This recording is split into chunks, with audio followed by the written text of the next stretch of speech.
Elliot Jang was killed in a plane crash while on a business trip. I was pregnant with his child. That was the only reason I didn't follow him to the grave. At the obstetrics and gynecology clinic, I ran into a man who looked exactly like him, except for a tear mole beneath his left eye. He said he didn't know me, so I assumed he was just a doppelganger. Later, his best friend Jude Chin told me the truth. He wasn't dead at all. He'd faked his death to stay with his mistress while she gave birth to his child. In a few more days he would return and claim he'd never boarded that plane, that he'd been kidnapped instead. By keeping that woman hidden in Hong Kong, he could enjoy the best of both worlds. I asked Jude, "Why are you telling me this?" He replied, "Because I want you to marry me. He's not worthy of you." I aborted Elliot Jang's child and married Jude Chin the very next day. Elliot Jang stood in the pouring rain all night, begging for just one more chance to see me. Elliot Jang was on a business trip to Hong Kong when his private jet crashed, killing everyone on board. I cried until I fainted at his funeral. A checkup later revealed I was over a month pregnant. I decided to keep the baby. During a prenatal visit, I spotted a man who looked exactly like Elliot. A heavily pregnant woman clung to his arm. When he said he didn't know me, I panicked, grabbed his hand and stared at the face I'd dreamed of every night, tears streaming down my cheeks. "Elliot." He looked at me with utter confusion. "I don't know who you are. My name is Theodore Jiang." The woman beside him looped her arm through his, shooting me a hostile glance. "Honey, they're calling our number." That was when I noticed the crimson mole under his left eye. A mole Elliot Jiang never had. I froze, slowly letting go of his hand, a wave of crushing disappointment washing over me. It wasn't him. He really was gone. I picked up the pearl necklace the woman had dropped and went to return it to them. On the hospital lawn I saw a familiar figure, Jude Chin. He was Elliot Jang's best friend. What was he doing standing with that man? Was it just a coincidence? I watched as Jude glared at him, his voice seething with anger. "Do you have any idea how devastated Iris was when she heard you died? She cried until she passed out. She even found out Thea is 7 months pregnant. She's due any day now. I can't let her go through childbirth alone. You know, giving birth is like walking through the gates of hell for a woman. I had to fake my death to stay here and take care of her these last few months." Theodore cut Jude off mid-sentence. My blood turned to ice as I stood rooted to the spot. It took me a long time to process those few simple sentences. Elliot Jiang had faked his death, all to take care of his mistress while she gave birth. That woman's 7-month belly was proof that he'd been cheating on me long before his supposed accident. Jude scoffed at him, his tone dripping with contempt. "If you're so hung up on that woman, then you should have divorced Iris and stopped stringing her along." "I'm never divorcing Iris. Once Thea gives birth, I'll send her back to Hong Kong. She'll never cross paths with Iris again. I'll tell Iris I never got on that plane, that I was kidnapped and barely escaped with my life. One wife in the north, one mistress in Hong Kong. No one has to know about the other. Then why come back to North City now? Aren't you afraid Iris will see you and break down? I got this mole tattooed by my eye. She'll never recognize me. My mother wants to be here for the birth of her first grandson." I watched as Jude threw a punch at Elliot, yelling, "You bastard." Jude stormed off, his footsteps echoing with rage. I ducked behind a tree just in time, clutching my prenatal report so tightly my knuckles turned white. One in the north, one in Hong Kong. No one has to know about the other. I'd spent countless nights sobbing myself to sleep over his death. All the while he was plotting how to have his cake and eat it too. I stumbled back to the Jiang family mansion in a daze. To my shock, Elliot Jiang was there with Thea Su in tow. My mother-in-law grabbed my arm, forcing a smile as she introduced them. "This is Elliot's cousin." He heard about Elliot's passing and flew all the way from Hong Kong to attend the funeral. Staring at the woman who'd always claimed to love me like a daughter, my heart turned to ice. No wonder she'd handled the funeral arrangements with such cold composure when she'd heard the news of her beloved son's death. It had all been a lie from the very beginning. "This is his wife. She's 7 months pregnant. Please take good care of her," my mother-in-law ordered. I hadn't even gotten the chance to tell her I was pregnant too. She'd been dying to hold a grandson for years. Plagued by health issues since childhood, I'd spent the past 2 years tirelessly toning my body, desperate to conceive a child for the Jiangs, but all my efforts had been in vain. No wonder she was so eager to welcome Thea Su into the family with open arms. My voice came out cold and sharp. "I'm neither a maid nor a doctor. If you want someone to look after her, hire a professional caregiver." A flicker of embarrassment crossed Thea Sue's face. She squeezed out a few tears, her voice trembling with feigned hurt. Does sister-in-law dislike our presence? I should have known better than to come and trouble you. Elliot pulled her into his arms, his eyes soft with affection as he gently wiped the tears from her cheeks. Don't cry, darling. The doctor said your pregnancy is high risk. Upsetting yourself could harm the baby. If sister-in-law really can't stand us, I'll take you to a hotel instead. My mother-in-law's face darkened instantly. If you can't tolerate them under this roof, then you leave. This is the Jang family mansion, you don't get to call the shots here. I looked at the three of them united against me. The husband who'd once sworn to love me until death. The mother-in-law who'd once treated me like her own flesh and blood. Now they were all ganging up on me to defend another woman. I truly was an outsider in this family. I bit down hard on my lip, fighting to hold back my tears. I'll leave the Jang family. For as soon as I shut myself in my room, their whispers about me started floating in from the living room. Over the past year, with Elliot always away on business trips, I'd grown worried about my safety alone in the mansion. So I'd installed security cameras last month. Elliot had no idea they existed. On the screen I watched Thea Sue feign a look of concern. Do you think she'll really move out? Should I go apologize to her? Elliot dismissed the idea with a scoff, pulling her closer to comfort her. Don't be silly. She's an orphan with nowhere else to go. The Jang family is her only home. That's a relief, Thea Sue sighed, resting her head on his chest. I never wanted to come between you and your family. He kissed her forehead tenderly. You're such a sweetheart. If she were half as reasonable as you, I wouldn't have to go through all this trouble. I am an orphan. But my parents hadn't died of natural causes, they'd sacrificed their lives to save Elliot Jang. It had happened years ago.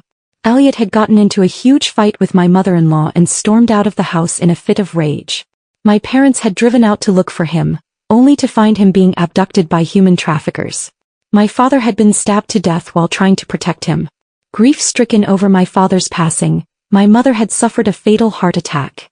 On her deathbed she'd made me promise over and over again not to hate the Jang family, that it was the traffickers who'd killed them, not Elliot.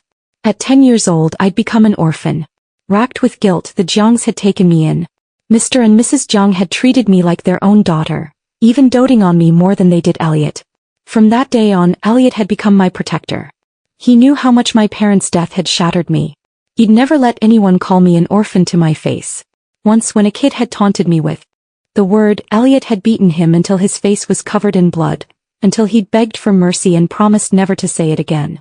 Elliot had gotten suspended from school for the fight, and Mr. Jang had given him a severe beating when he'd gotten home. I'd sat by his side as he nursed his bruises, finally breaking my long silence to speak to him. You didn't have to fight for me. He was telling the truth. He'd looked at me with such heartache, his hands hovering over my shoulders, like he wanted to hug me but was afraid to get too close. You're a Jang now. My parents are your parents. No one gets to talk about you like that. It had taken him 10 long years to slowly melt the walls around my heart. Now he was using those very same words to comfort another woman. Just then my phone buzzed with a video message. It was from Jude Chen. The video was a recording of their argument on the hospital lawn. Why are you telling me this? You know why. I've waited for this chance for so long. He doesn't deserve you. Will you marry me? I'd first met Jude Chen because of Elliot. Over the past year, whenever Elliot had used work as an excuse to skip our dates, our anniversary, my birthday, he'd always asked Jude to look after me. Jude had been the one to sit through every missed movie with me, to celebrate every forgotten anniversary, to wish me a happy birthday when my own husband couldn't be bothered. The way he'd looked at me, there had been no hiding the love in his eyes. Once I'd noticed, I'd made it crystal clear where I stood. I told him I loved Elliot Jang and that I wanted us to keep our distance. We hadn't spoken much in the past 3 months. At Elliot's funeral, Jude had been the first to notice me collapse from grief. You know I can't love you right now. Yuan, even if I'm just a temporary lifeline for you, I'll take it. I'll wait for you as long as it takes. Give me some time to think. 5 When I dragged my suitcase out of the mansion, my mother-in-law barely spared me a glance. She turned on her heel and marched into the kitchen, emerging moments later with a bowl of bird's nest soup, which she placed gently in front of Thea Sue. Drink this, dear, it'll help nourish the baby. Some people used to have the luxury of enjoying such treats. But not anymore. Thea Sue smiled sweetly and thanked her, then turned to me with a smirk. If you just apologize, sister-in-law, You can stay in the Jang family mansion. It's not too late to change your mind. Her eyes were filled with mockery and provocation. Elliot frowned, glancing from my suitcase to the darkening sky outside. It's already night. Where do you think you're going? I looked him straight in the eye, my voice laced with bitter sarcasm. It's none of your business. Cousin. Before he could recover from his shock, I turned and walked out the door. She's really leaving, Thea-Sue gasped. Aren't you going to chase her? Elliot's cold scoff echoed behind me. She'll come crawling back in a few days. Just you wait and see. The Elliot Jang who'd once held my hand and promised me the Jang family would always be my home was truly gone. My heart twisted with a sharp, searing pain. Tears splattered onto my phone screen as I stared at the message Jude had just sent me. Have you made up your mind? I've been tossing and turning all night waiting for your answer. Marry me yuan. If not, I'll just ask again tomorrow. Attached to the message was a silly cat emoji with its paws pressed together in a pleading gesture. A faint warmth spread through my chest. I typed back a single word. Yes. In the pitch-black night, I wiped the tears from my eyes and whispered a final goodbye to the mansion I'd called home for 15 years. Jude said he wanted to rush over to see me immediately, to start planning our wedding right away. But an emergency had popped up at his company's headquarters. His father had ordered him back overseas to handle it. He'd be gone for a week, he said. Then he'd come back to marry me. Even so, he'd arranged for a driver to pick me up and take me to his house, telling me I could go anywhere I wanted, do anything I pleased. I made up my mind to go to the hospital tomorrow. To terminate the pregnancy. To cut the last remaining tie between me and the Jang family. As fate would have it, I ran into Thea-Sue and Elliot Jang at the hospital the very next day. He was in the middle of getting a number for Thea-Sue's checkup when he spotted me. A flicker of confusion crossed his face. Why are you at the hospital again? Are you sick? You look like you've lost a lot of weight. Ever since I'd heard the news of his death, I'd barely been able to eat. Add to that the crippling morning sickness. I'd lost a full 15 pounds. All because of him. I stared at him, my eyes burning with rage and betrayal. Have we met before? He averted his gaze, fumbling for an answer. Finally, he mumbled, I saw a video of your wedding once. What are you here for? Are you really sick? He pressed, his voice tinged with an unfamiliar concern. He had no right to know I was pregnant. He didn't deserve to know. I opened my mouth to tell him to go to hell, when a blood-curdling scream cut through the air. Husband! Help me!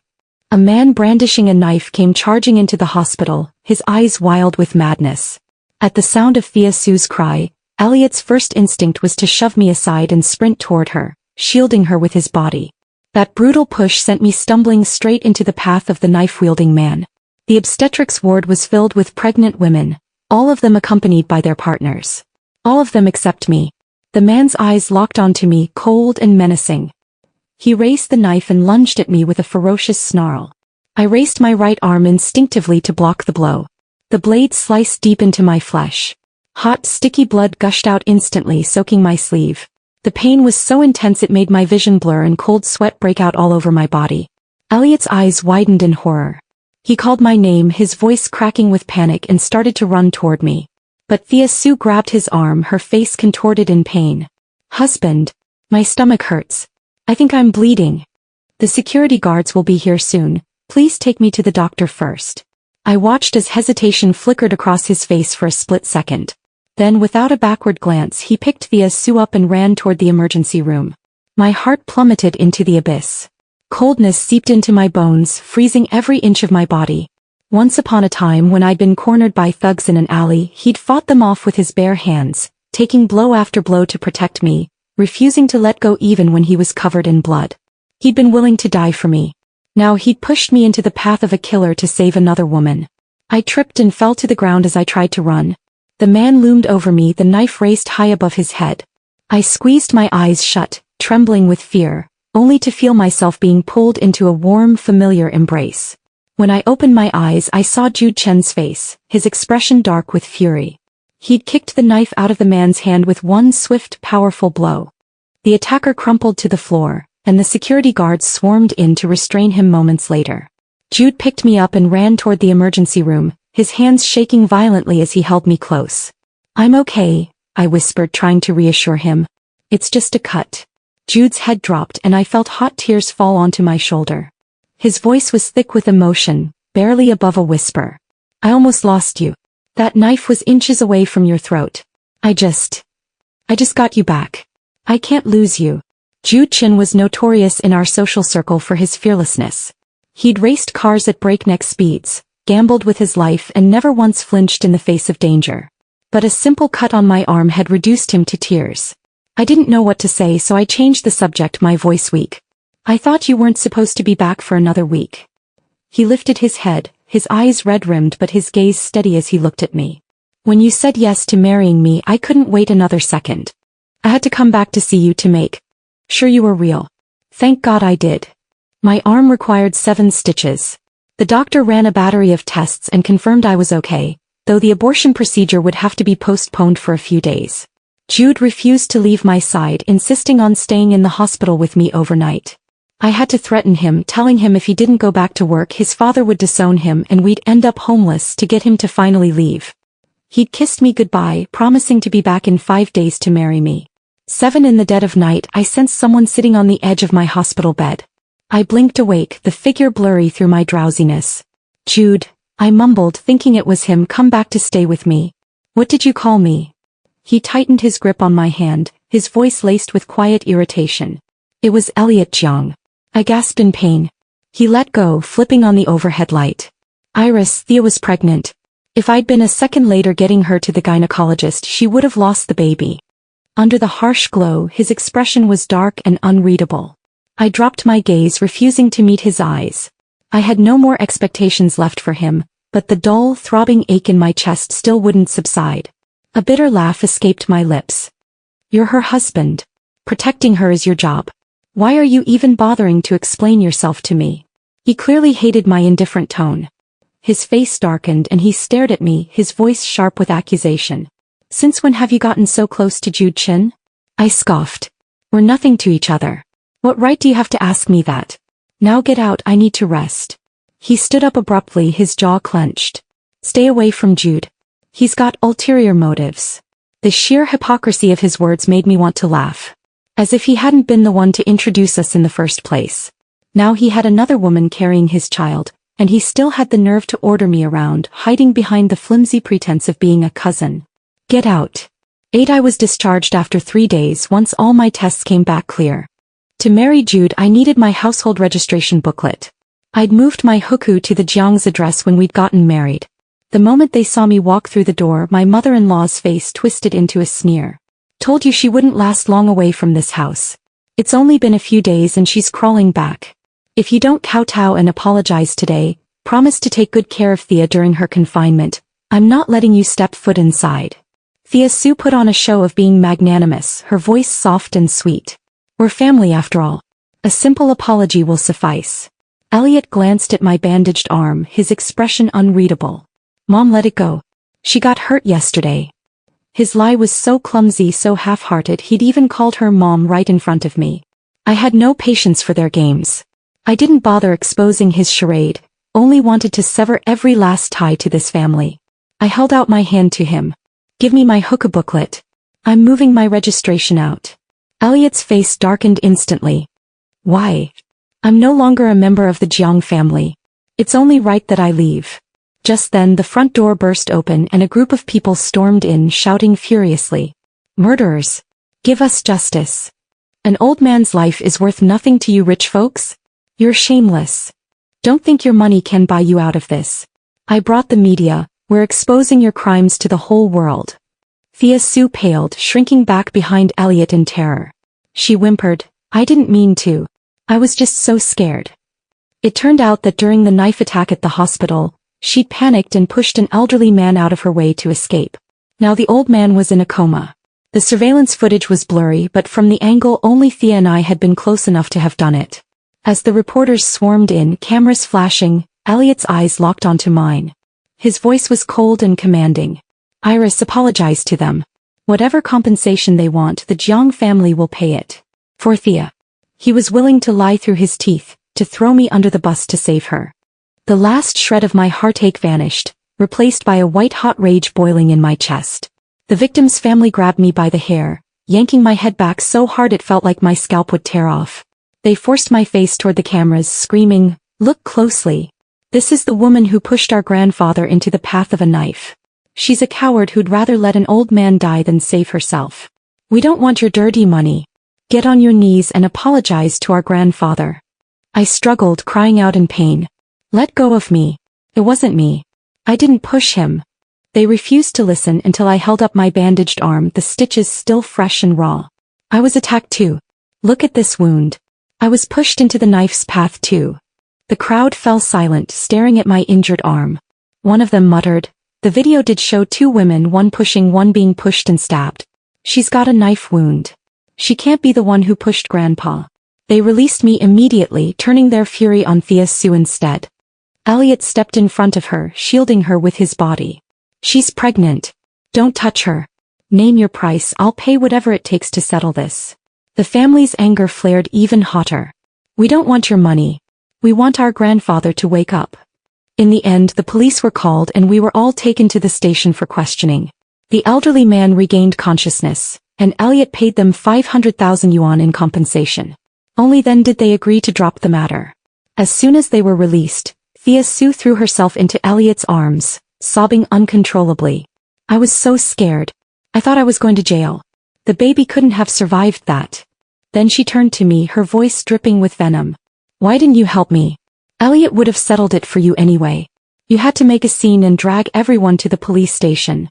Elliot glared at me, his face dark with displeasure. "Why did you have to be so stubborn?" His words were the final straw. All the anger I'd been suppressing erupted like a volcano. I raised my hand and slapped him hard across the face. "I didn't do anything wrong. Why should I take the blame for her?" Elliot froze, stunned. He stared at me, his eyes blazing red with rage. "You hit me." I slapped him again, harder this time across the other cheek. "Your cousin is dead. How dare you frame his widow like this? You deserve every bit of this." His face twisted with a mix of rage and shame, but for once he had nothing to say. The memory of how he'd so readily sacrificed me to save Thea only strengthened my resolve to cut ties with the Jang family forever. I held out my hand again, my voice cold and steady. "Give me my hookah booklet." My mother-in-law let out a cold, mocking laugh. "Fine. Take it. Where else do you think you'll go? Without the Jang family, you're nothing but a stray dog." Elliot tried to stop her, but Thea Sue cried out, clutching her stomach in pain. He had to rush her to the hospital, leaving him no time to argue. I followed my mother-in-law inside, grabbed my hookah booklet, and moved my registration out without a second glance. 9 When I returned to the Chin residence with my new hookah papers, I found Jude on his way out the door. "You're back already?" he asked, surprised. "I saw the video of you being harassed. I couldn't sit by and do nothing," he said, pulling me into a tight hug. "I wrapped up all my work in 3 days, left the rest to my team. Nothing matters more than you right now." He checked me over anxiously, his hands trembling as he touched my face and my bandaged arm. Even after confirming I was okay, he insisted on taking me to the hospital for another checkup just to be safe. Once the doctor gave me a clean bill of health, he dragged me straight to the Civil Affairs Bureau. "I need to make us official," he said, his eyes shining with joy. "So from now on no one will ever dare to bully you again." Jude stared at our bright red marriage certificates, grinning from ear to ear. He grabbed my hand, held up the certificates and took a photo. Then he posted it to his social media. "Finally married the love of my life." The comments section exploded with congratulations, including one from Elliot Jang. "Since when did you two start dating? Bring my sister-in-law out for everyone to meet sometime. You'll see her at the wedding." I typed back, a bitter smile tugging at my lips.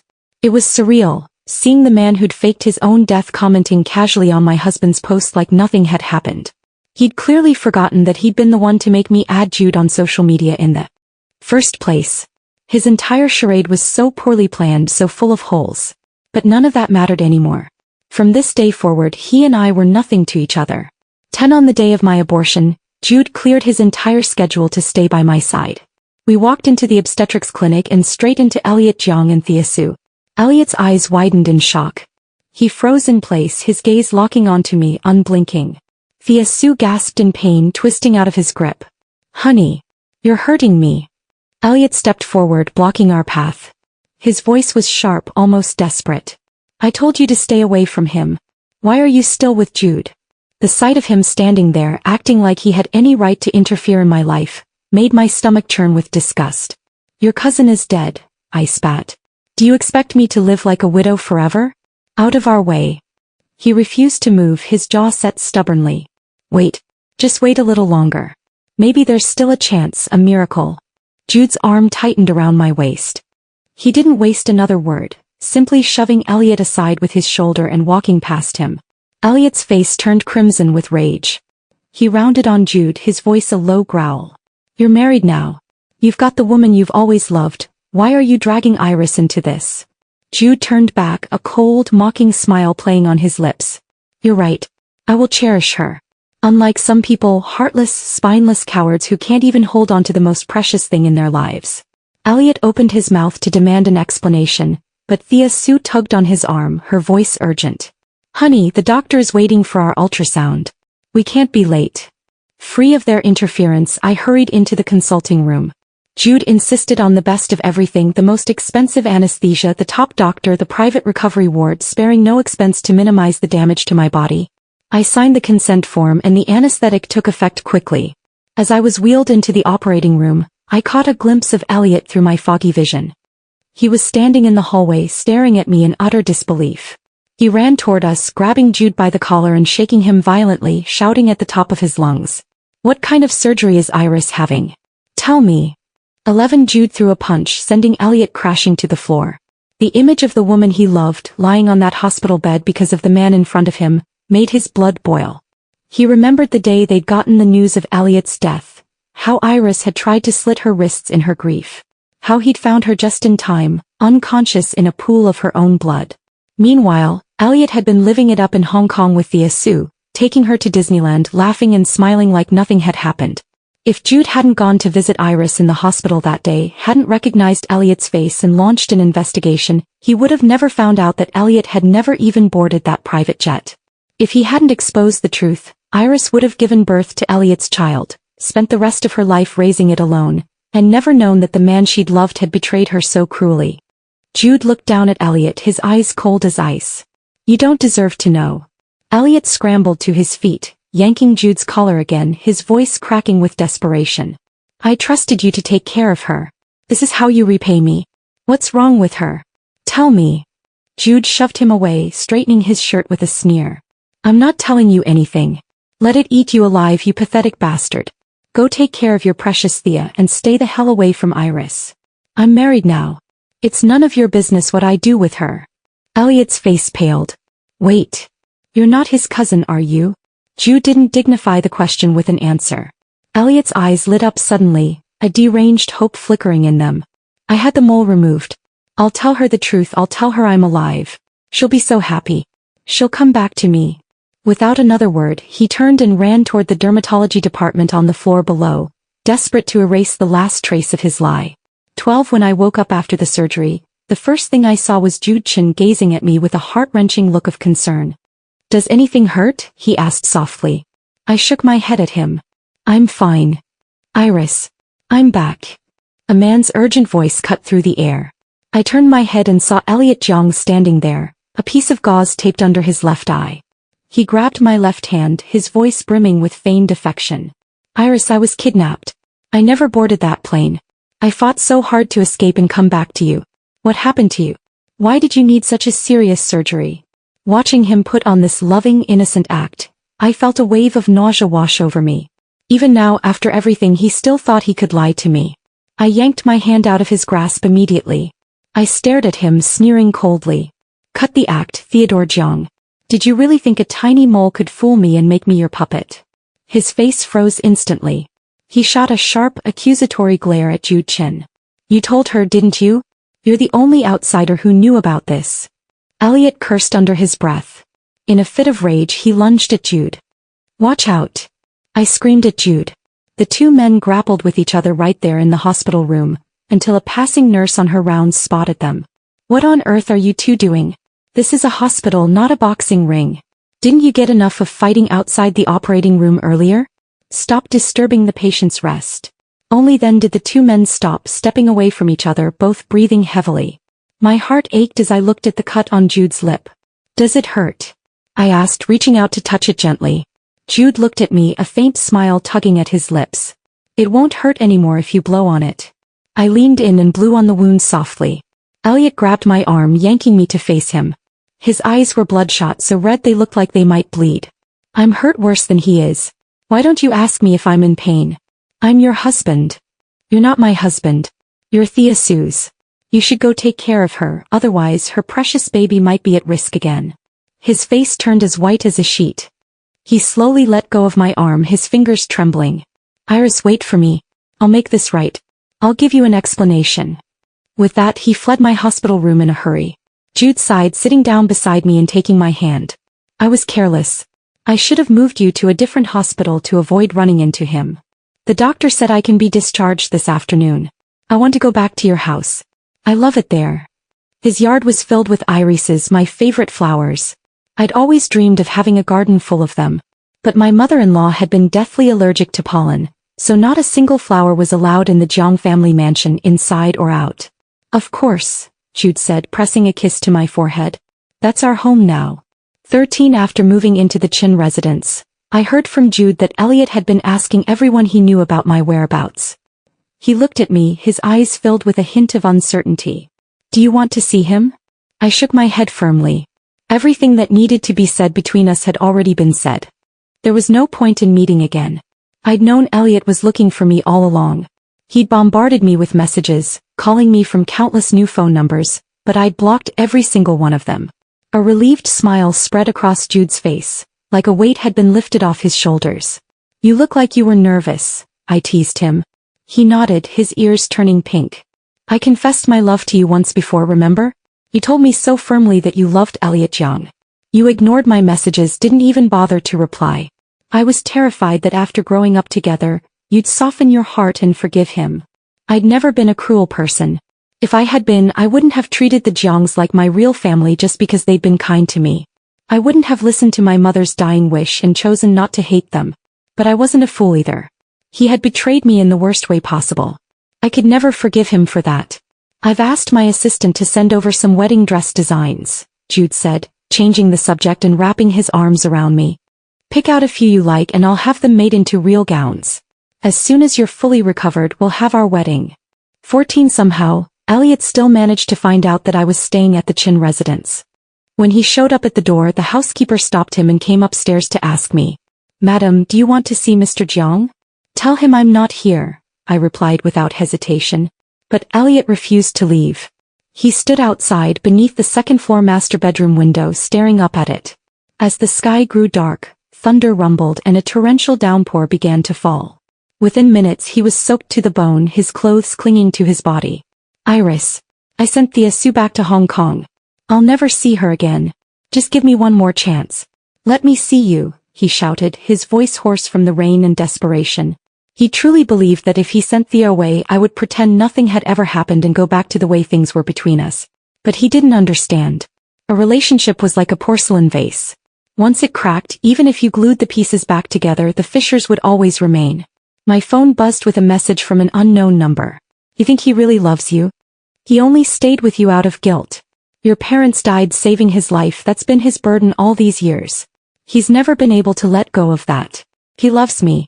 I'm going to have his baby soon and then he'll abandon you for good. It was from Thea Sue. She flooded my phone with lewd photos and voice messages, trying to provoke me. But her words didn't stir a single ripple in my heart. Who he loved, who he didn't love, it no longer had anything to do with me. I took a photo of him standing out in the rain, shivering, and sent it to Thea. Then take your precious man and get out of my sight. Stop bothering me. Finally, the messages from the unknown number stopped. Calmly, I drew the curtains shut, blocking out the sight of his self-pitying, pathetic figure. 15 Elliot stood in the rain all night and came down with a high fever. He was admitted to the hospital with a severe lung infection. My former mother-in-law called me, her voice sharp with demand. Elliot is sick. Why aren't you here to take care of him? I scoffed at her entitled tone, firing back without hesitation. Even if he were actually dying, don't bother calling me again. After all, I already attended his funeral once. The line went silent for a moment, clearly caught off guard by my coldness. Then her tone softened, dripping with false sincerity. Yuan, I know Elliot was wrong this time. But which man doesn't slip up now and then? The important thing is that he's back. You have to forgive him and take him back. Otherwise, you're just a poor orphan girl. Who else would ever want you? I laughed bitterly. When you found out Elliot's father was cheating on you, you fought with him over the steering wheel and caused a car crash that killed him. Why didn't you tell yourself to be more forgiving then? You ungrateful little bitch. We raised you for 15 years. Do you have no conscience at all? Elliot refuses to get treatment unless he sees you. Can't you just come and visit him for a minute? You raised me for 15 years, but I don't owe you anything. Don't ever contact me again. With that, I hung up the phone and blocked her number. 16 month later, I finished my recovery period after the abortion. Jude had already planned every detail of our wedding, sending out invitations to every wealthy family in North City. We don't have to make it this grand, I told him, leaning against his chest. He hugged me tightly, pressing a kiss to the top of my head. I want the whole world to know that you're mine. I want to rub it in Elliot Jang's face so hard that he'll regret it for the rest of his life, and it won't matter one bit. I couldn't help but laugh at his childish tone. He's probably given up by now. After all, Thea Sue is about to give birth. For the past month, Elliot had been forced to stay in the hospital by his mother to receive treatment. He hadn't bothered me once. I sent an invitation to the Jang family too, Jude said, a mischievous glint in his eyes. Whether he comes or not, he'll know you're married to me now. 17 on our wedding day, I slipped into a mermaid-style wedding dress and was about to walk down the aisle to Jude when the church doors burst open. Elliot Jang rushed in, his clothes disheveled, his eyes wild with desperation. He ran straight up to the altar and grabbed my hand. His eyes were bloodshot, his voice trembling as he stared at me. Iris, how could you marry him? You're my wife. We're not divorced. A murmur rippled through the guests in the audience. Wait a minute, that bride looks familiar. Isn't she the woman the Jang family married 2 years ago? Why is she marrying the Chin family now? She's getting remarried without even getting a divorce first? That's outrageous. I thought Elliot Jang was famous for being a doting husband. Didn't he rent out all the skyscrapers in North City to confess his love to her? Didn't he set off $1,000,000 worth of fireworks for their proposal? He even risked his life for her several times. How did it come to this? Wasn't Elliot Jang supposed to be dead? Did he come back from the grave? I pulled my hand out of his grasp and took a deep breath, raising my voice so everyone in the church could hear me. We were never even legally married. There's nothing to divorce. 2 years ago we'd had a wedding ceremony, yes, but because my household registration was still tied to the Jang family, we hadn't been able to get a marriage license. We'd put it off indefinitely.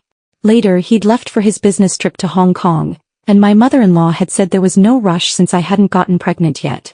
As time went on and I still hadn't conceived, she dragged her feet even more, saying that since we were all under the same household registration, we were already a family in the eyes of the law. Eventually the whole thing had been forgotten. But Elliot refused to let go, clinging to my arm and trying to drag me away from the altar. Yuan, come with me. You belong to me. Jude stepped forward immediately, pulling me back into his arms. He nodded at the Chin family bodyguards who rushed over and dragged Elliot away, pinning him to the ground. Elliot thrashed around, his eyes fixed on me as he screamed at Jude. Jude Chin. You're stealing your best friend's wife. You're shameless. Jude stared down at him, his expression cold and icy. You had her and didn't cherish her. You have no one to blame but yourself. My former mother-in-law rushed over, throwing herself on top of Elliot to shield him. She looked up at me, tears streaming down her face, putting on a show of grief and injustice. You heartless woman. The Jang family raised you for 15 years. Now that the Chin family is richer, you've abandoned our Elliot. You even spread the news of his death while he was away on business. We found out at the hospital that you aborted our Jang family's baby, my precious grandson. How could you be so cruel? Please don't do this to him. I'm begging you. Thanks to my former mother-in-law's dramatic performance, I was now painted as a heartless woman who'd abandoned her husband and killed her own child. Jude's face turned bright red with anger as he watched the Jiang's shameless display. He opened his mouth to speak, but I stopped him, placing a hand on his arm. Let me handle this. I pulled out my phone and projected the video of Elliot and Jude's conversation on the hospital lawn onto the big screen at the front of the church. Everyone watched in stunned silence as Elliot's hypocrisy was laid bare for all to see, his plan to fake his death, his scheme to keep both me and Thea Sue, his cold-blooded indifference to my pain. I turned to my former mother-in-law, my voice cold and steady. As for your so-called kindness in raising me, did you conveniently forget that my parents died saving your son's life? How dare you talk about gratitude to me? The audience erupted into gasps and whispers. How dare they show up here and cause a scene? One wife in the north, one mistress in Hong Kong? Rich people really do play dirty. Get out of here. If I were her, I would have killed him a long time ago. My former mother-in-law's face turned ashen. She scrambled to her feet, grabbing Elliot's arm and trying to pull him away. Let's go, Elliot. There's nothing left for us here. But Elliot shook her off, roaring at her in a fit of rage. It's all your fault. If you hadn't forced me to see other women, Iris wouldn't have aborted my child. We wouldn't be in this mess right now. I was only thinking of you, she shrieked back. She's always been weak and couldn't get pregnant.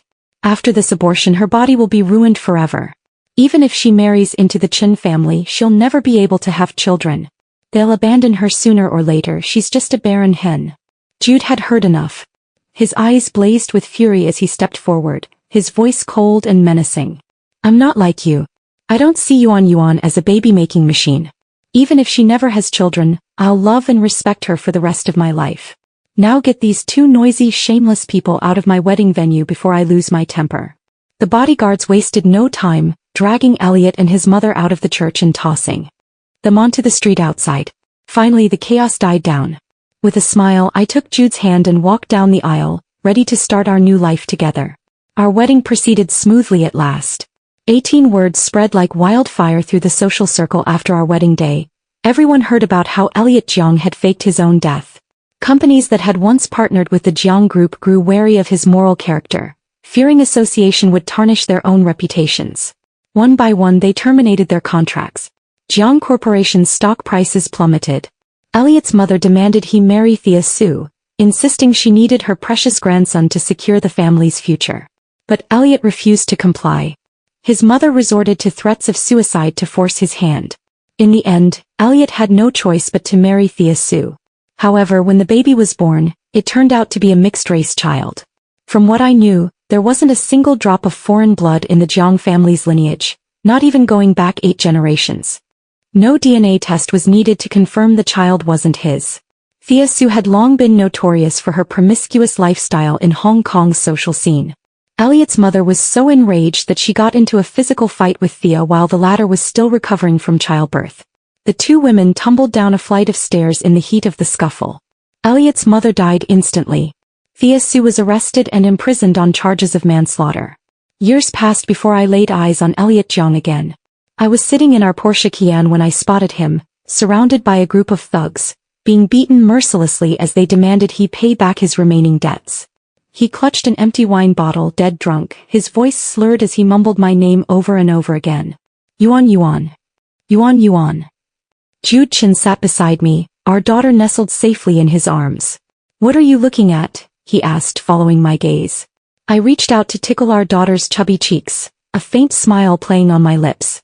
Just someone who doesn't matter anymore.